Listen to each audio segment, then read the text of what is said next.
everyone, and welcome to the Loki book tag take 2.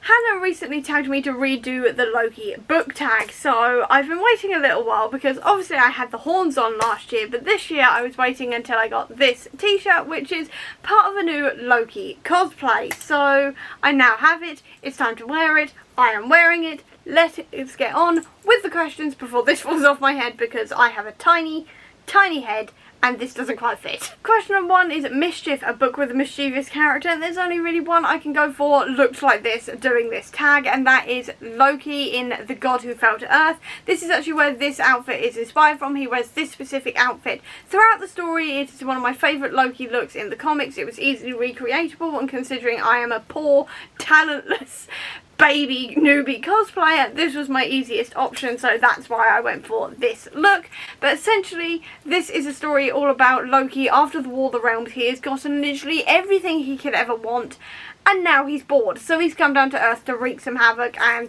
cause a lot of mischief. All the rest of it is one of my favourite Loki comics of all time. It is absolutely brilliant and I highly recommend it. Question number 2 is variant number 1, a book that you have more than one version of. I'm going to say the I Hate Fairyland books because I've got this version, and then I also have the ebook version because I bought the ebook version first just because they were on sale at the time. Absolutely love them. And then I got these at Comic Con, actually, my second ever Comic Con when I went to LFCC. This is a series about Gert, who is a 6-year-old girl who gets stuck in fairyland for over 30 years and basically attempts to Deadpool her way out of it, otherwise known as she literally just tries to stab her way out. It is absolutely hilarious. It is brilliant. It is gory. It is one of the funniest things I've ever read, and it's actually coming back soon as well, and I am so excited for more Gert. I'm so ridiculously excited. Question number 3 is variant number 2, and that is a book series where you've got multiple editions in the series. I have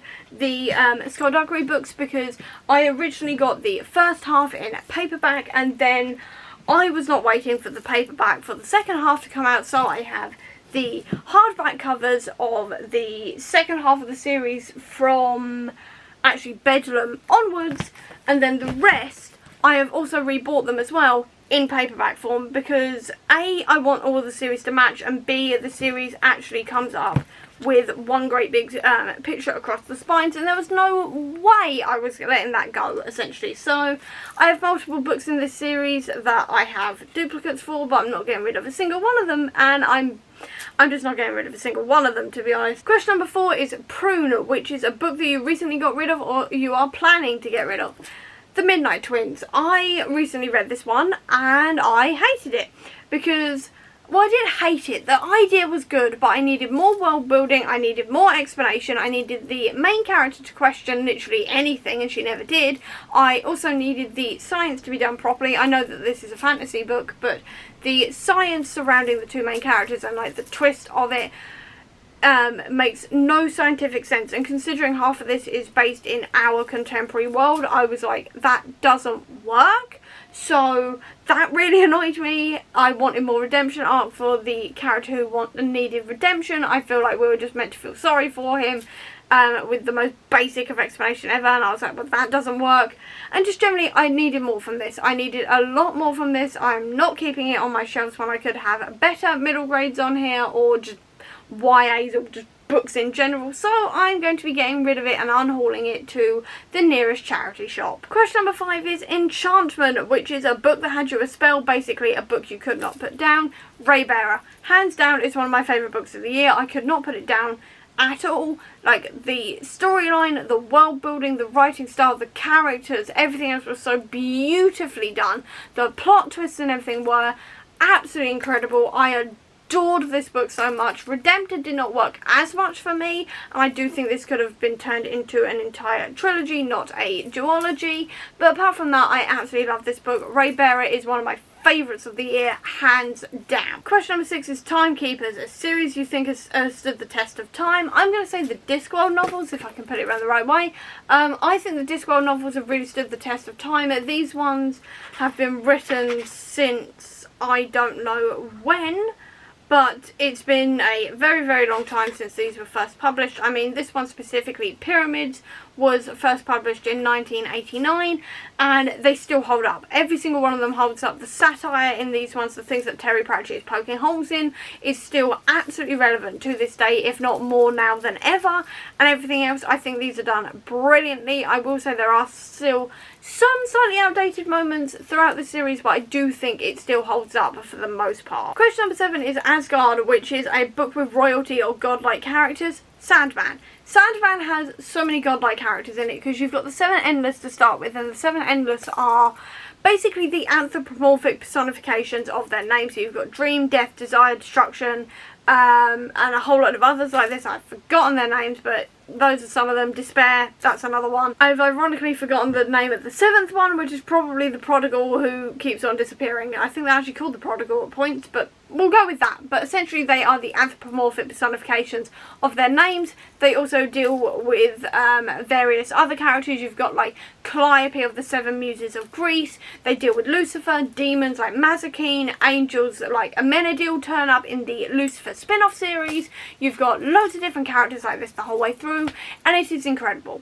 It is absolutely incredible. It's one of my favourite comic book series. I'm obsessed. I have a crush on Dream that ends all other crushes at the moment until I see Doctor Strange again, and then probably Dream will get pushed out my head. But Dream at the moment is one of my absolute favourites. I'm just loving him. I'm loving the Sandman and everything else. It's definitely godlike. I do think some of them do view themselves as like royalty over humans and things like this, and I just generally absolutely love them. Question number 8 is Daggers, a book that cut you deep and made you emotional. It's got to be Elle McNichol's book, specifically Shows Who You Are and A Kind of Spark. I have not read Like a Charm yet. I'm saving that one.